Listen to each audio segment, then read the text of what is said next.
Hello, mabuhay! Let's proceed to our Module 2, Development of Computer and Generation of Computer. Bakit ba mahalagang pag-aralan ang development of computer? Para malaman natin ang pinagmulan ng technology, ma-appreciate natin ng mga inventor, at dahil kahit anong mangyari, sila pa rin ang ating dahilan ng modernong technology ngayon. So sabi nga nila, hindi mo mauunawaan kung gaano kahalaga ang technology ngayon kung hindi mo alam kung saan ito nagsimula. So, sino ba dito yung kauna-unang nag-invento ng development of computers? So, the first one is the abacus, the first man-made computing device. So, ito yung kauna-unang calculator ng tao.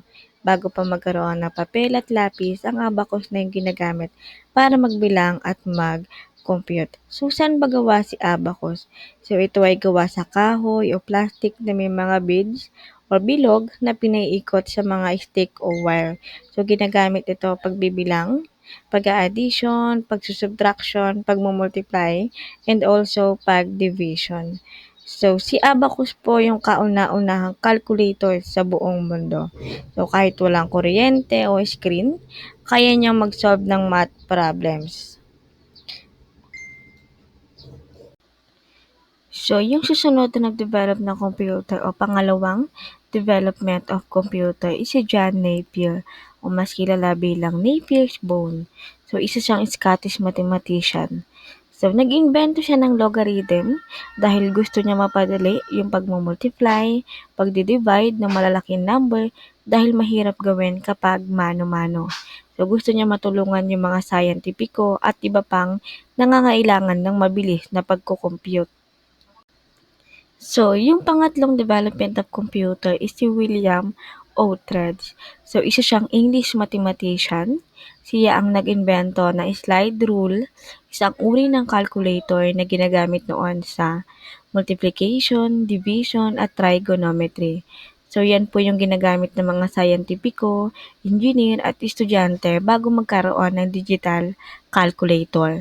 So, nang panahon niya, yung pagmumultiply at pagdi-divide ng malalaking number ay mabagal at prone sa pagkakamali. So, ginamit niya yung ideya ng logarithm mula kay John Napier para makagawa ng mas mabilis at madaling paraan ng pagkukwenta. So, gusto niyang tulungan yung mga kapwa niya mathematician at engineers na hindi kailangan manumanuhin yung pagkukompute. So, next, si Blaise Pascal. So, isa siyang French mathematician. So, noong siya ay 19 years old, na-imbento niya yung Pascaline, isang unang mechanical calculator na kayang mag-add, mag-subtract ng mga numbers. So, yung pinaka-personal po na dahilan kaya nag-imbento siya ay para tulungan yung kanyang ama na isang tax collector. So, naisip ni Blaise Pascal na gumawa ng makina na makakatulong sa kanyang ama para maiwasan din yung mga human error.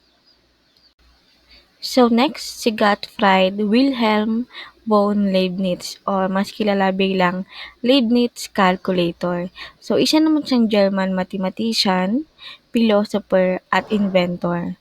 So, siya yung nag-invento ng Leibniz calculator o tinatawag ding step reckoner. So, isa siyang mechanical calculator na kayang mag-add, mag-subtract, multiply, and also divide. So, bilang isang scientifico at mathematician, so madalas siyang humaharap sa mahabang computation. So, ginawa niyang ipagpatuloy yung invention ni Pascal. So, pinaunlad pa niya, mas pinabilis pa niya yung calculator. So, next, si Joseph Marie Jacquard. So, isa naman siyang French weaver at inventor. So, pinanganak siya noong 1752. Siya yung nag-invento ng Jacquard loom noong 1801. So, isang automated na makinang panahi, kaya mag-design gamit lang yung punch card. So, bilang isang weaver, naranasan niya mismo yung hirap at tagal ng paglalagay ng design sa mga tela. So, kaya naisip niyang gumawa ng machine para mas mapabilis yung pagde-design and also para mabawasan yung trabaho ng tao at maiwasan yung pagkakamali. So, the last one is the difference engine. So, noong 1833, si Charles Babbage together with Lady Augusta Adebyron, so sila po ay nagtulungan para magawa po nila yung difference engine. So, si Charles Babbage ay tinatawag na father of the computer and si Augusta Adebyron tinatawag pong first female computer programmer. So, sila po yung nagbukas ng daan sa konsepto ng modernong computer. So, gusto kasi ni Babbage ng isang machine na kayang gumawa ng accurate result nang walang human error. So, after ng development of computer, proceed naman tayo dito sa generation of computer. So, yung the first generation is vacuum tube. So, isa sang uri ng electronic component na kayang magpalakas, magkontrol, o magpalit ng signal. So, para siyang bumbilya na may vacuum sa loob. So, ginamit ito upang kontrolin yung kuryente sa mga naunang electric components.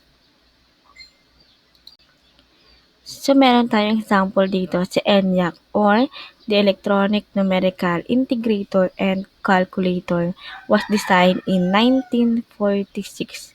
And then, sila po yung kauna-unahang general purpose electronic computer.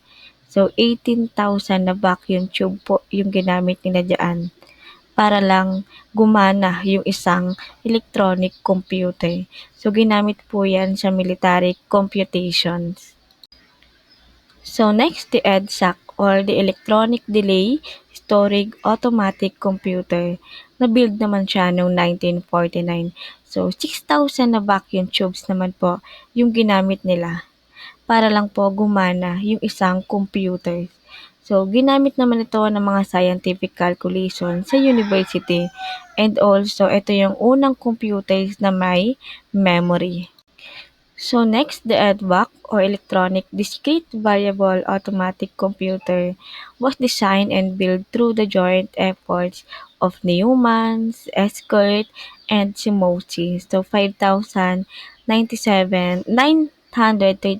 vacuum tube naman po yung ginamit po nila dyan. So from 6,000, mas nabawasan ng kakaunti. Pero ito is mas updated na. Meron ng stored program. So, pareho lang naka-store sa memory yung mga data and information. So, the last one is the UNIVAC or the Universal Automatic Computer. Ito na po yung the first commercial digital computer. So, 5,000 na vacuum tubes naman po yung ginamit nila dyan. So, ito ay ginawa para magamit sa business and government applications o hindi lang para sa mga military.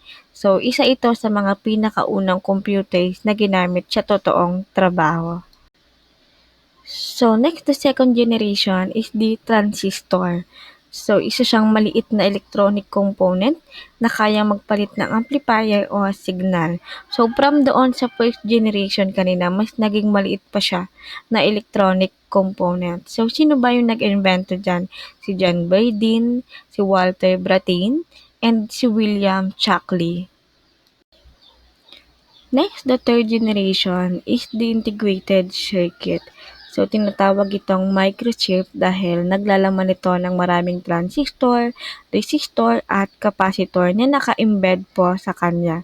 So, yung naka-invento naman po nito ay si Jack Kilby and Robert Noyce. So, next, yung ating fourth generation is the microprocessor. So, madalas na po itong nakikita sa ating mga motherboard. So, ito ay isang integrated circuit na naglalaman ng buong utak ng isang computer. So, ito ay tinatawag na CPU na naka-embed po sa isang chip. So, the last one is the artificial intelligence.